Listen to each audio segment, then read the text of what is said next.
The one thing that I see that's very interesting with this film, the political landscape and, society today, there's a lot of crazy things going on. So I think it is very timely, but then also like it had to have been someone that was there. So they kind of shut this party down. It kind of plays on that game or that show Clue. Yeah, it's the eve of the announcement of a new political campaign, and terrible crime happens in the beginning, and they kind of shut down this party because they know whoever did it must be there. It just kind of spins out from there. Interesting. Whatever happened doesn't have a whole lot to do with politics and has more to do with personal relationships. Everyone's a suspect. You have an interesting cast star in there, the woman from Scandal. Right? She's awesome. Yeah. I was really excited to work with her. She's a lifer actor. She's been around forever, and she's just really smart, and she's great in the movie. Yes, dude, she's awesome. What's up, everybody? Got a good one today. Got Jay Huguley here, starring in Death on the Brandywine. We're here to talk about this film, potentially a little bit of Landman season 2. We'll see where he wants to go with it, but super happy to have him on the show. He's done some amazing things, True Detective, playing opposite of Matthew McConaughey and Woody Harrelson, just an overall well-rounded actor, true craftsman. So welcome to the show, Jay. Thank you so much. Great to be here. Oh, man, it's good to see your face, man, and talk about this new movie coming out. I watched the trailer, and I got to tell you, I'm sitting here and like I'm on suspense, and I'm thinking, dang it, I hate watching these things because I want to watch this immediately. Yeah. Yeah, it's fun. I mean, as actors, we read so many scripts, and sometimes by like, you sort of know by the first few pages. And on page 10 of this thing, I was like, what? And, this is really twisting now. And it was a lot of fun to read, a lot of fun to work on. The thing that I thought was really interesting is the whole thing was 100% shot in, was it Delaware? Yeah. In Wilmington, That's Delaware. Pretty cool. I'd never really spent much time. I grew up in New Jersey, but I've only driven through those parts. So it was cool to spend time there. And, I live in California, so it was great to have a winter. We were there all of February, and then we'd just start dumping snow. And then the next day, it was just a beautiful experience, all of it. Well, that's awesome, man. You mentioned by page 10, you were just locked in. Yeah. What was it about the script? I mean, again, because if I'm reading books or if I'm watching a trailer or watching a screener, I usually know within the first 5 minutes too of what I'm really going to be into. But what was it specifically about the whole script, and then specifically about your character that you were like, this is it right here? It's fun for an actor to play a character who's trouble and who has a secret, and who kind of messes up the whole equilibrium of the story. And that was Rye Riley. A thing happens, which I can't really tell you about because it's a spoiler, but I'm a sort of ne'er-do-well son who may or may not be involved, and I drink too much and I talk too much, and just from early on, he just seemed like trouble. And he's going to really mess things up for the investigation, for the family. And that's a really fun thing to play for an actor, Is it because you seem like the complete opposite, right? Like just in our early interaction, you have the opportunity to play something completely contrary to who you are in real life. How much of that do you look into when you're reading a script?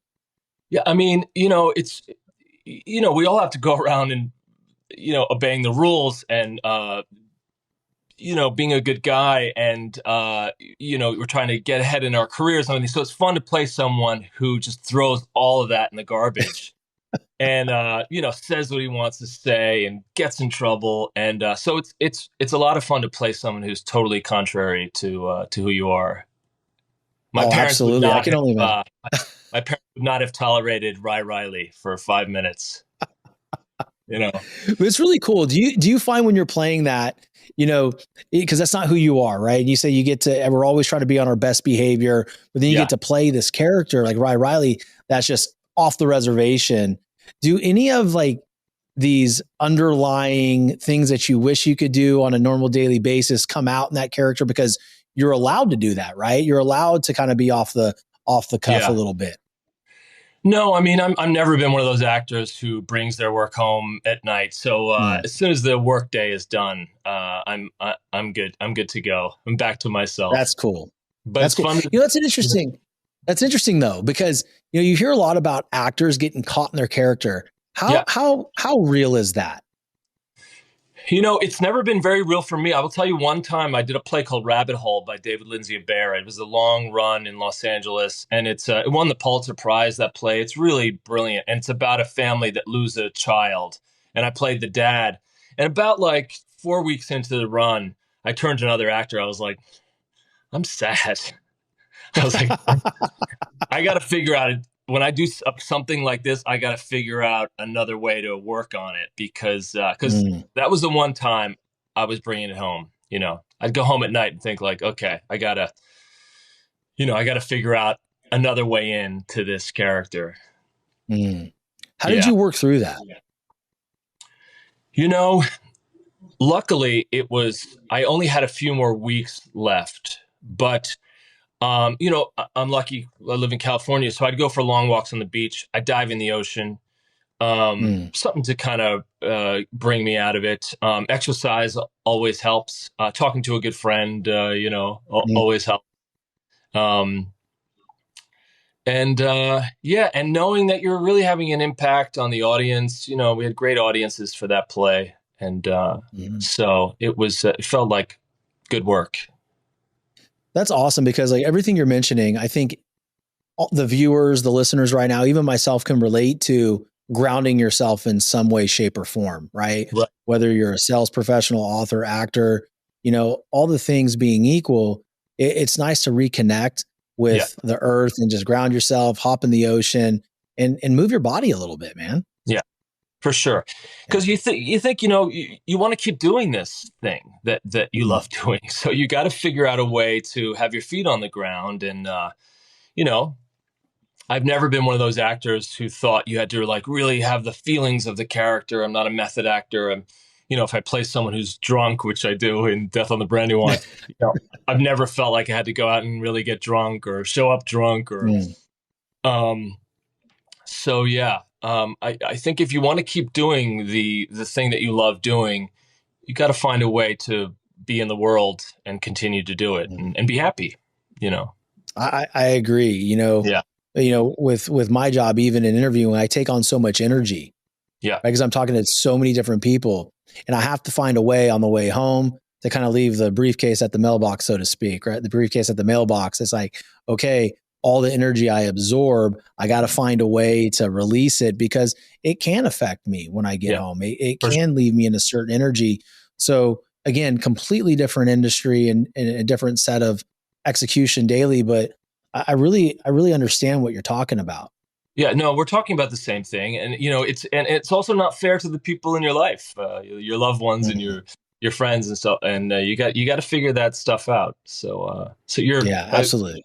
You're nice to be around, if simply, Yeah, exactly. I can't be a jerk, I got to be kind of cool. I want my 3 kids to like me a little bit, they haven't seen you all day. They want a good version of you when you get home. Yeah.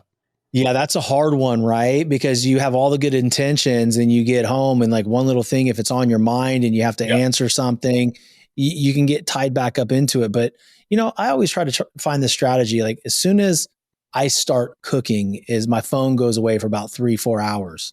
Yeah. And I don't try to pick it back up until my kids are asleep. So that's kind of the way I disconnect. That's really smart. That's really great. Yeah. So we can't get into a whole bunch of stuff about the movie and what it's about because we can't spoil it.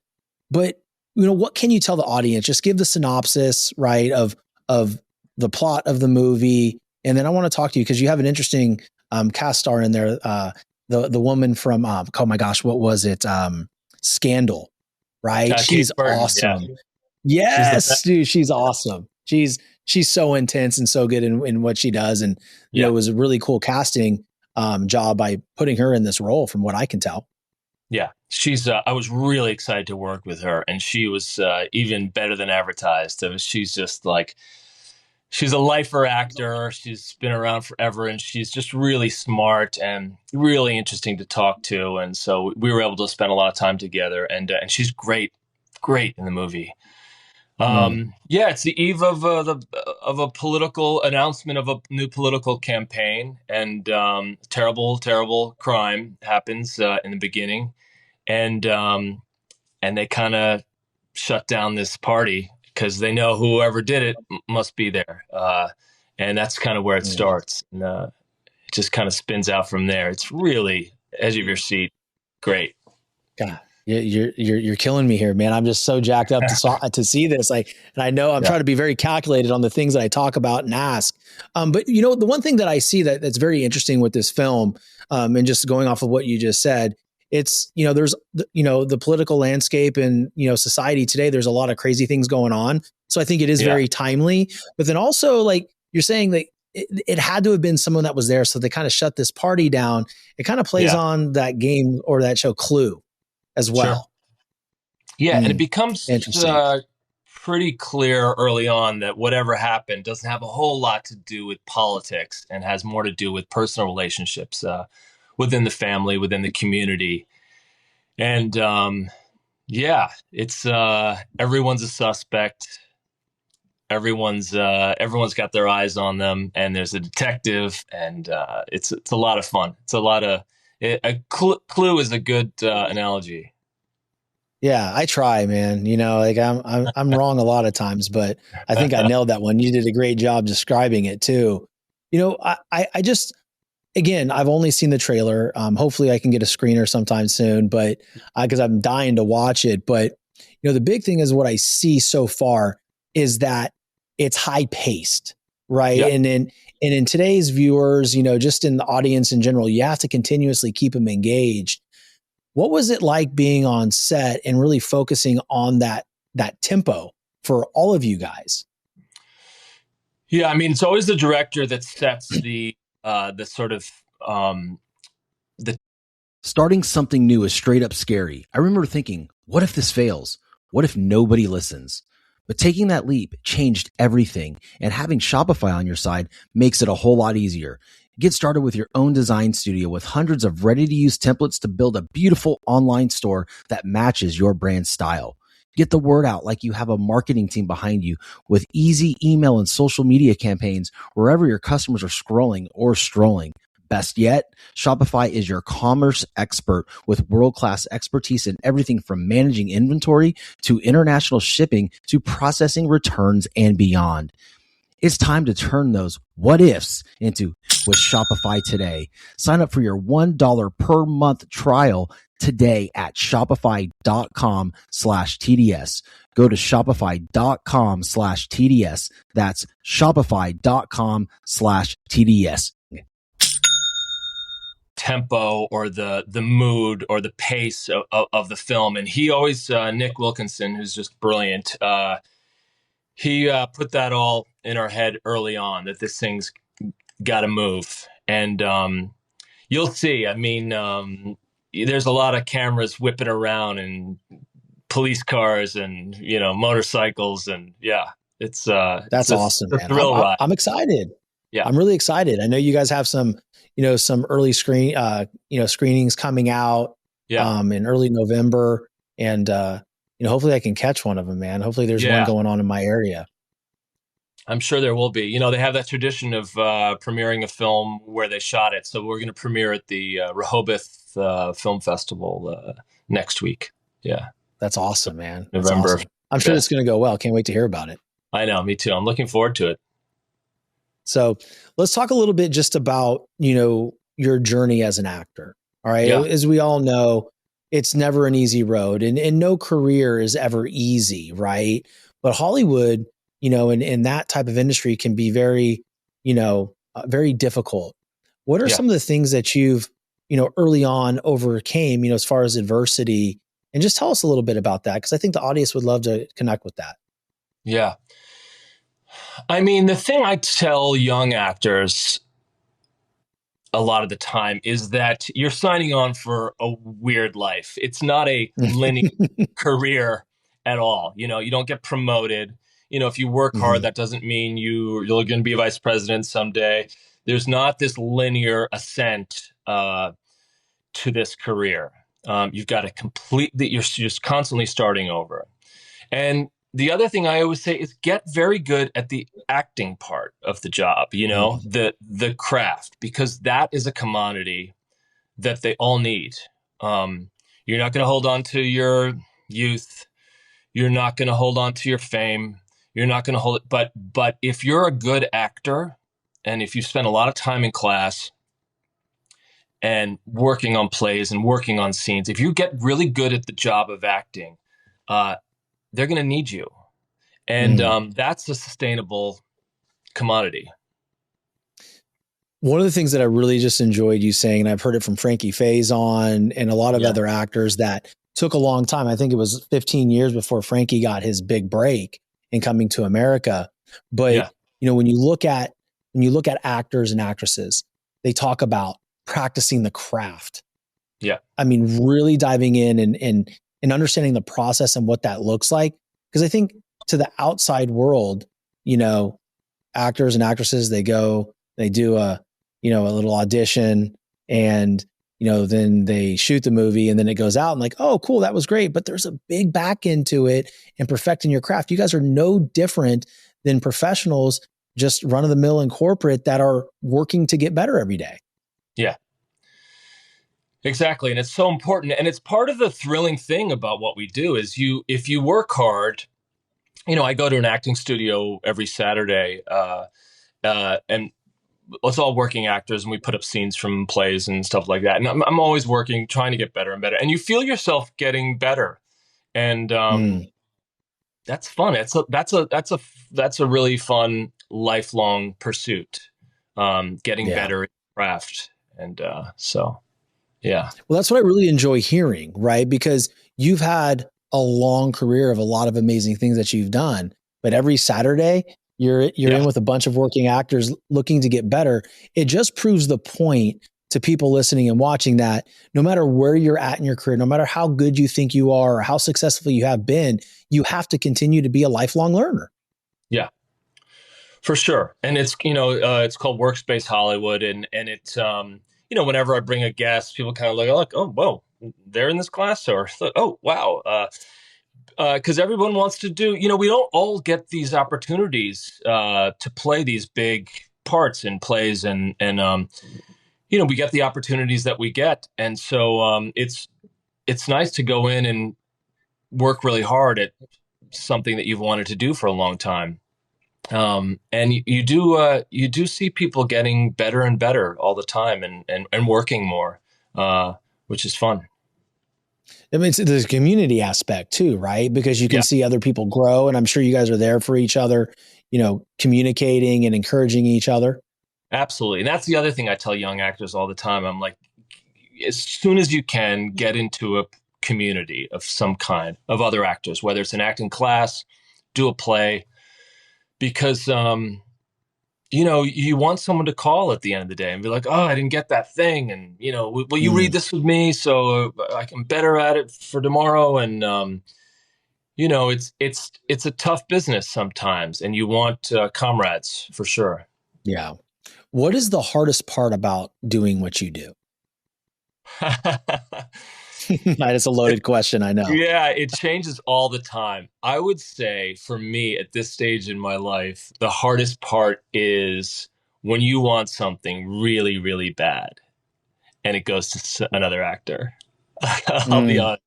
You think, oh man, now I can't see it. But then you're like, that's ridiculous. And then you'll go see it. You're like, oh, he's actually really good.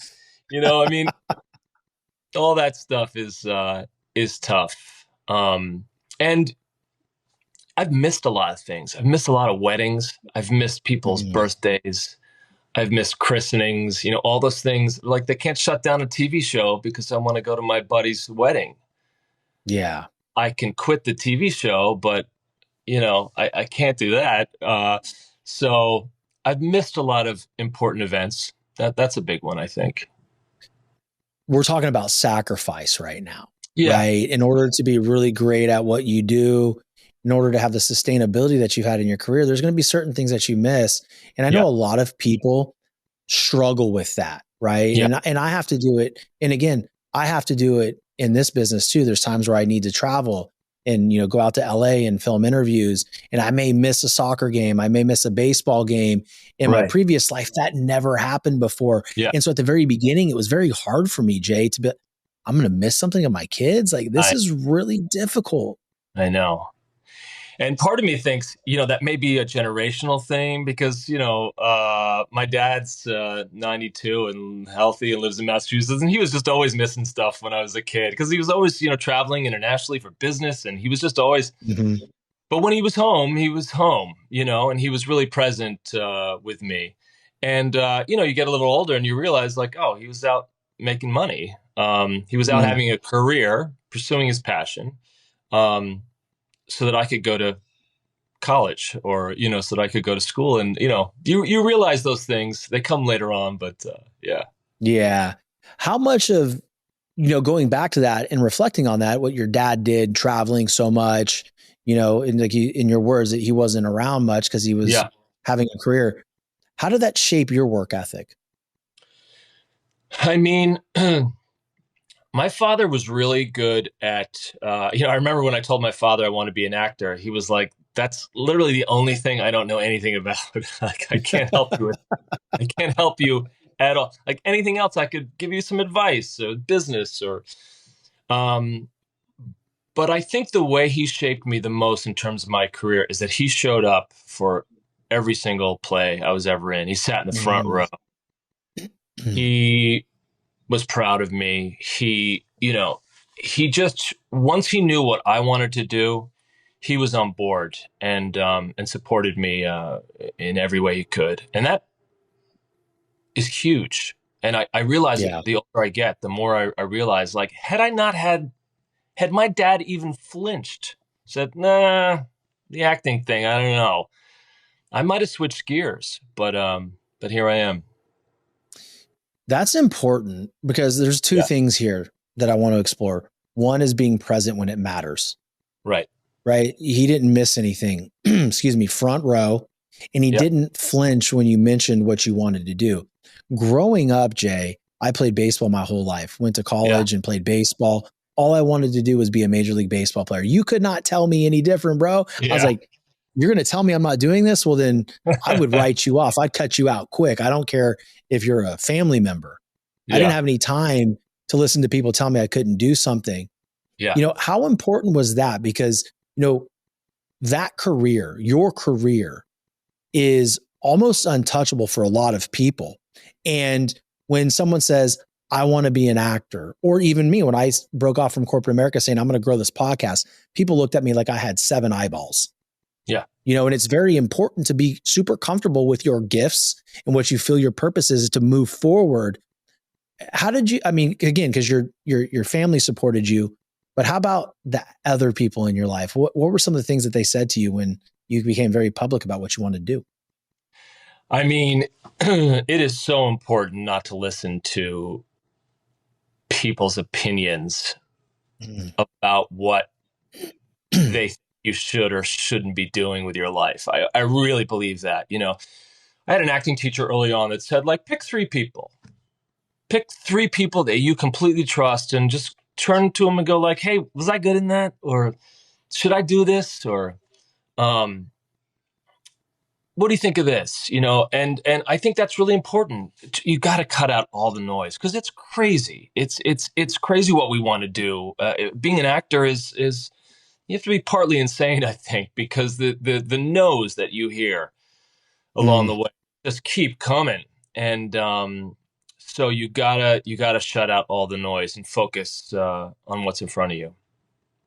That right there, that rejection aspect, right? There's so many people listening right now that are afraid to pursue their passion because they're afraid of the rejection. And in your business and in my business, rejection is multiple times a day.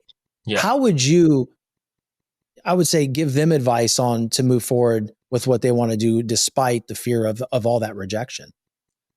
You have two ways to go. You can quit, or you can jump back in and work harder. And I've definitely gone on auditions, especially in my 20s, where I walked out of there and going like, I think I was good, but I don't think I got the part.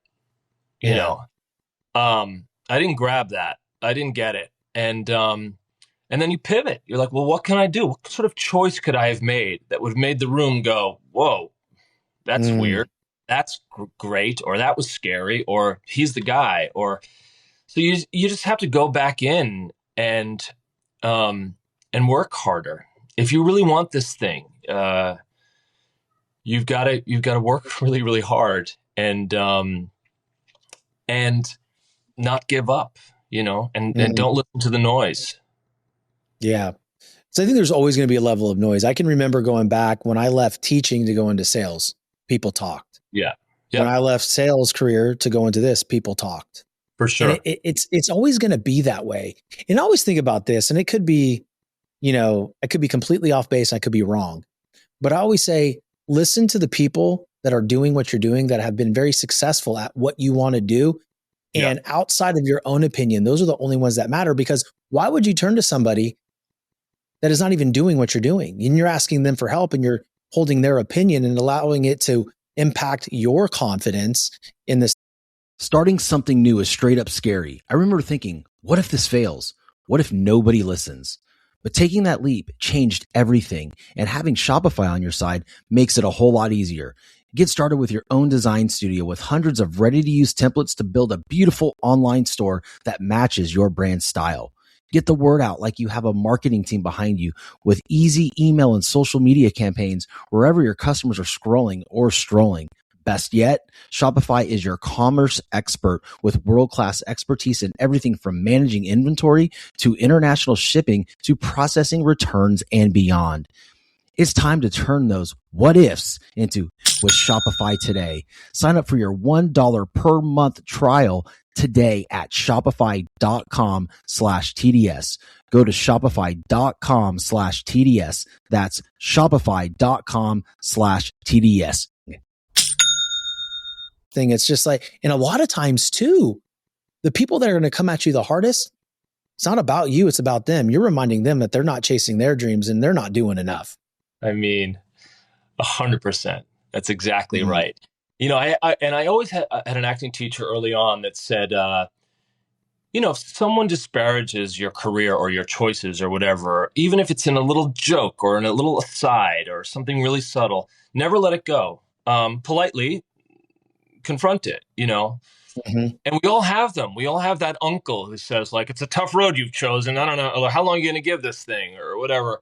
Yeah. And you can take it and let it depress you, or you can turn to them and say, actually, what you do would be a tough road for me, working in a cubicle every day and going through law briefs. And that would be really hard for me. I'm pursuing the thing I always wanted to do.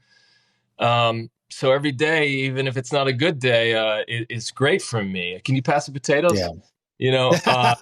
Hey, can you give me the last piece of steak? Exactly. And just, you don't have to be a jerk about it, but you can say, like, I hear what you're saying and I don't like that joke, Do you ever keep that as fuel? Oh yeah. I mean, I don't hold grudges or anything, but I never, if someone says something even slightly disparaging about what I do, I never let it go. Yeah. Same, man. Yeah. I mean, I'm proud of my job. I'm proud of the work that I do, and I've devoted my life to it. So, I'm not going to let a dumb joke slide. I won't be a jerk about it. I'll politely say, like, I heard that, and nope. It's so funny because I used to operate with this massive crater-sized chip on my shoulder. When people come up to me, how's your little podcast doing? That pissed me off. Yeah. And I would always respond, great. How are you doing? Yeah. What are you doing?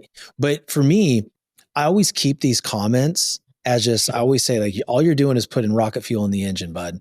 Like, that's all you're doing. And now I handle it a little more gracefully. I think about it and I just kind of smile, but then I always keep tabs. I always keep tabs because they always come back around. Hey, I'm really proud of you. Like, what you're doing is incredible. I can't believe it. And I'm thinking, all right, dude, like 3 years ago, you were laughing at me. Yes, exactly. And the truth is, if we're honest about it, anyone refers to your little podcast is not pursuing what they want to do. Yeah. And you gotta feel bad for them because,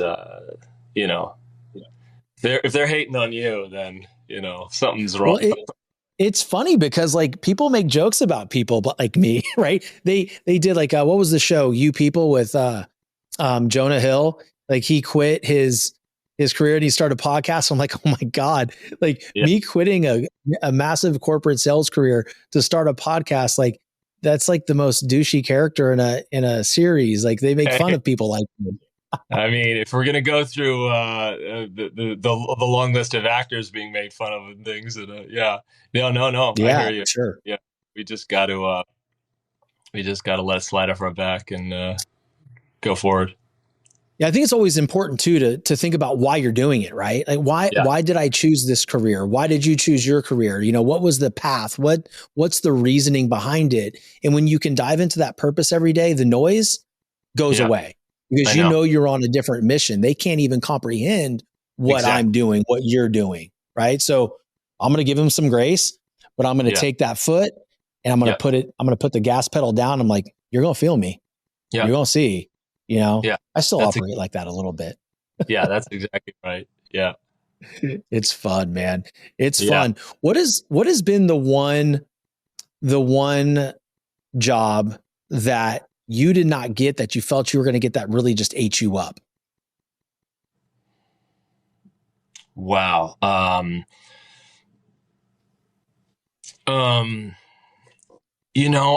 don't have anything off the top of my head right now. I just know that it happens probably once a year, and sometimes it's a pilot that doesn't go and you think, would have gone if I was in it, or, I've definitely read for things or tested for things where I was like, this is my part. This is, I can bring everything I've learned along the way, to this, and it's going to be good. And then they cast another actor and then it doesn't go. And, I think I'm confident enough to think like I really could have done something with that and it would have been different. But yeah, it happens all the time. It's part of the job. The reason I asked that question is because most people cannot relate to what you do, right? They can't relate. They're not on the big screen. They're not sitting opposite of Matthew McConaughey and Woody Harrelson. Yeah. Like they're just not. Yeah. They're not doing that, right? So I always like to tie in these little anecdotes in there to where they can relate. Wait a second. This guy gets this once a year, like, and maybe sometimes more, right? So they can relate to the fact like, hey, we're not all that different. And if they can push through it and still work on their craft, then why am I sitting here bitching and moaning about it? I need to move forward. Right. That's right. That's right. Yeah, the bitching and moaning thing, I was lucky. I had really good mentors and teachers early on that knocked that the heck out of me. Because that's no way to live, do something else. If you're going to bitch and moan your way through a career, then please pick something else because there's always another way to go. Always another way to pivot. That's a good point. Point because like every career I've been in, someone's bitching and moaning. Yeah, someone's asking, how come you have all this? How come you're getting all the press? How come you're signing with a big agency? How come you're doing this? Is like, I don't know the answer for you. But I can tell you something. The reason you're not is because you're asking me that question. That's something you got to explore. That's not for me. Yeah. A teacher say, the answer is in the question. Exactly what you're saying. Yeah.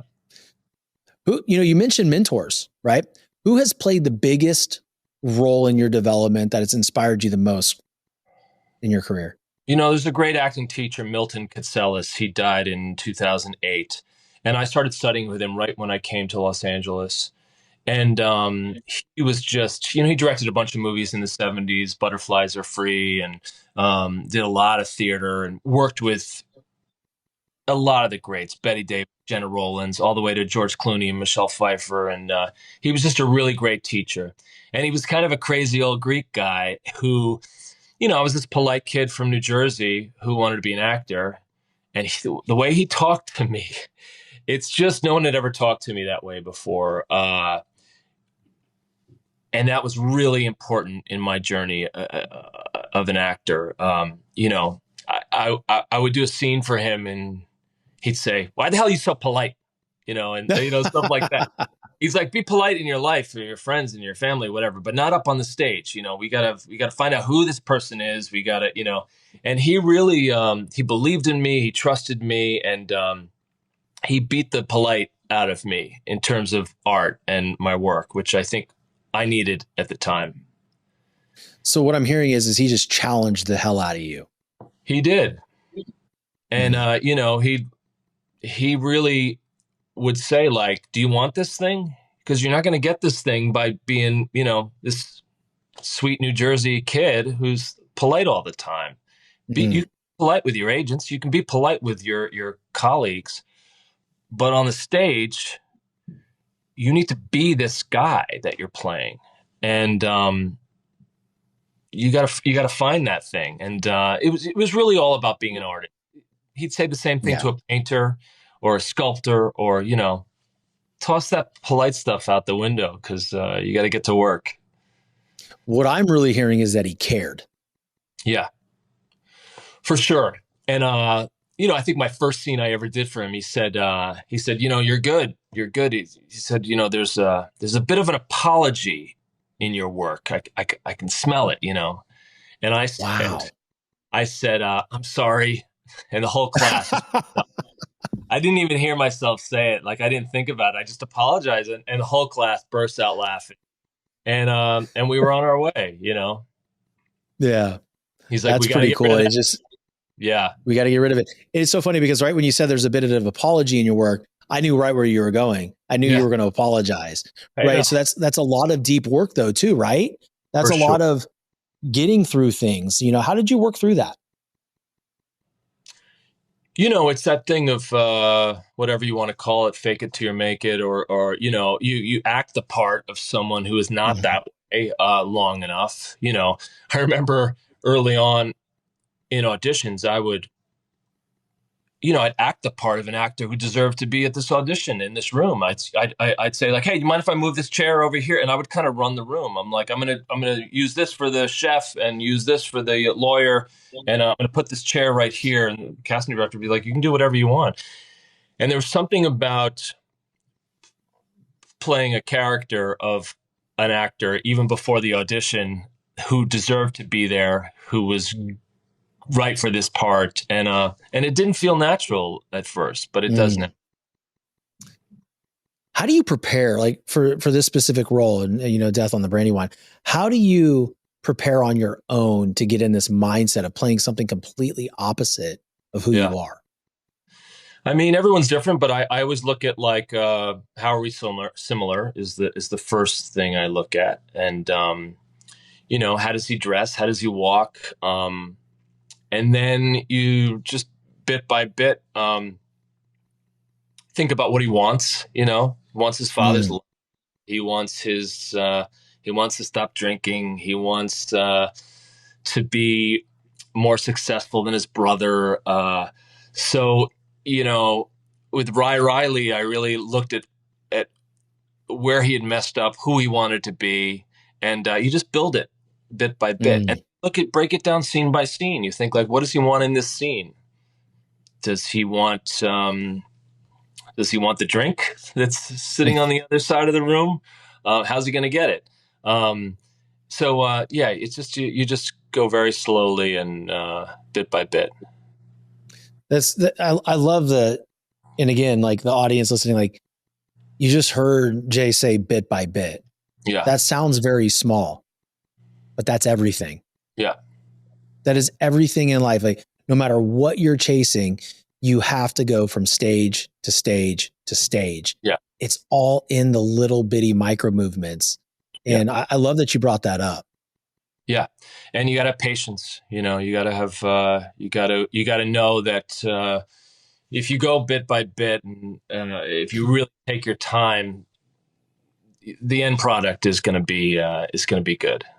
But it takes time. Shit, dude, you just melted down the whole audience with the P word, patience, because I don't think a lot of people have that nowadays. No, it's very, very true.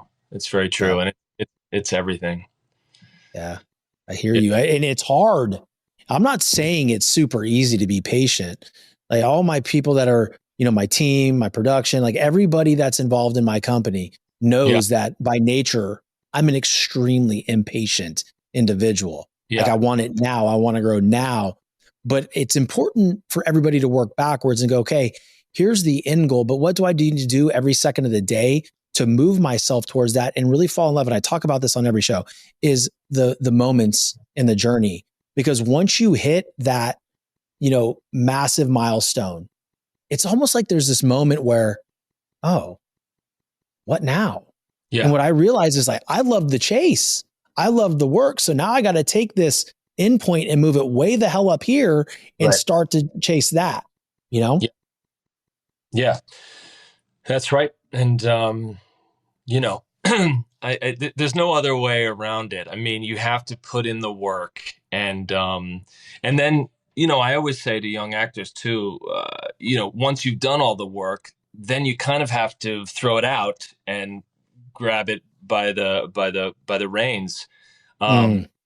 Especially in acting, I think is, if you're rehearsing a play or rehearsing a part, you have to do all the preliminary work. How do they talk? How do they walk? How do they love? Do they, who are their parents? Who raised them? And then you can kind of come up with the character, and then on the day, you kind of just have to throw all that all that by the wayside and get to work. But the work, it's in there. It's all in there. Yeah. That's what's fascinating to me, right? Because it's easy for me to equate that to what I do. Yeah. But what I love hearing you say is just like with an athlete, you're going to practice, you're going to practice, you're going to practice. As soon as the disco lights come on, you just go, you perform. You got to trust that all that work led you up to this moment, and then you're ready. Yeah, exactly. That's good stuff. Yeah. Before we close it out, are you able to talk about Landman coming up, the new season? Yeah, I mean, you sign a million things that says you can't give away any plot points, but my stuff is it was really fun to work on. It's a great set. I've worked on one of Taylor Sheridan's other shows, Lioness. I did four. Yes. I did 4 of those, so I was very happy to come back to his universe. And my stuff is with Demi Moore. I think I can say that. And it's really it's interesting. Yeah, that's about all I could say. But it's super smart and a great director, and I'm excited about it. Well, Mr. Sheridan does great work, and it's one of the biggest shows on TV. Man, that's a big deal. He's the best. He used to be an actor, so boy, does he get it. He really knows how to work with actors. And, on Linus, he came in and did a voiceover piece that they might have just had an intern do or something like that. He cares so much about the product. He is like Orson Welles to me. I mean, he's just one of the most talented guys to come around in a long time. And super. That is a very popular opinion about him. I mean, it truly is. And it's really cool to see what he's created and what he's done and how, just the light you're speaking of him in. I think it means everything. Yeah. And, often all those qualities don't come in one person. Sometimes you can be technically have a real eye for what works and success and not have all the sort of nuance and storytelling. But he's a great writer. He's a great director, and I don't know, I'm a huge fan. That's pretty awesome, because it's a lot of times, I mean, I can use this analogy. Everybody, looks back that, love Barry Bonds, great baseball player, but he was kind of a shit of a person, right? To the media and to his teammates. That's the word. But Mr. Sheridan is he's very creative. He's amazing, but then he's also sounding like he's a great person. Yeah. Yeah, he really understands actors because he was one and is one, and so that's always a plus. That's awesome. Well, look, Jay, I appreciate you coming on and sharing with the audience a little bit out of Death on the Brandywine. I know we couldn't touch too much into it, but I'm super excited to see that. In the audience, you need to go check it out. All right, you need to watch that movie and support him and the cast when it comes out in theaters. But more than anything, I just want to thank you for giving the audience a piece of you and talking about your process, the things that you went through, the things that inspire you, and giving them a real life look into your life as a professional. Oh, well, thank you very much. I really enjoyed this, and let me know what you think of the movie. I can't wait, man. I'll definitely let everybody know, and I'll get the message to you. But for the audience, go check this movie out. Like I said, share this episode with somebody you know, love, and trust. Get a group of people going, get some popcorn, get some candy, get your Coke Zero, and watch this damn movie. So until next time, guys, stay determined.